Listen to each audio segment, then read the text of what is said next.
There's a complex landscape for information governance in the health and social care sector, and historically, it's been tricky to navigate.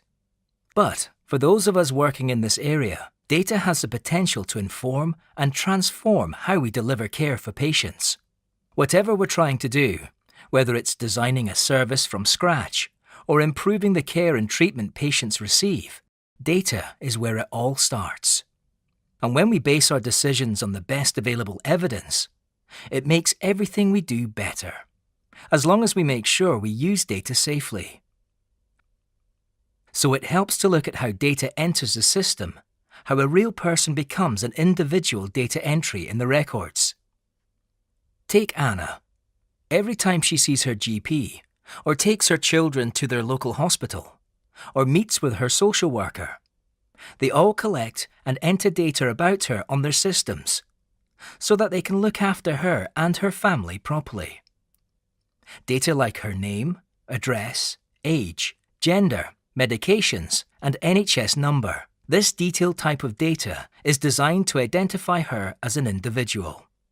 Usually, this data that identifies her as an individual is only seen by the health and care professionals involved in Anna's care directly.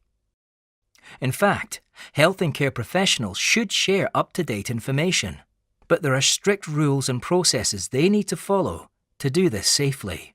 And there are certain categories of data that are protected by extra rules and regulations. These tell us what we need to do when using this kind of data. Of course, in order to run the health and care system, managers need to analyse data to plan and organise health and care services.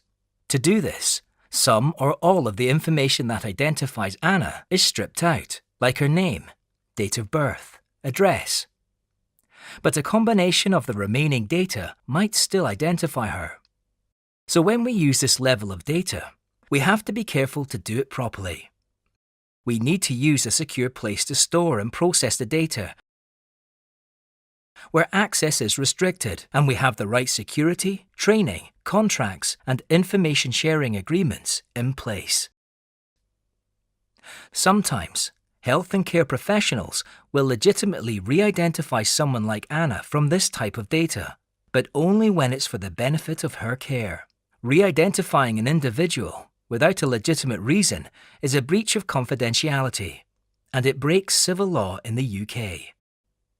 So, understanding how we can link and share data that might identify Anna is very important. Especially as this type of data has the most potential to help us build and improve services.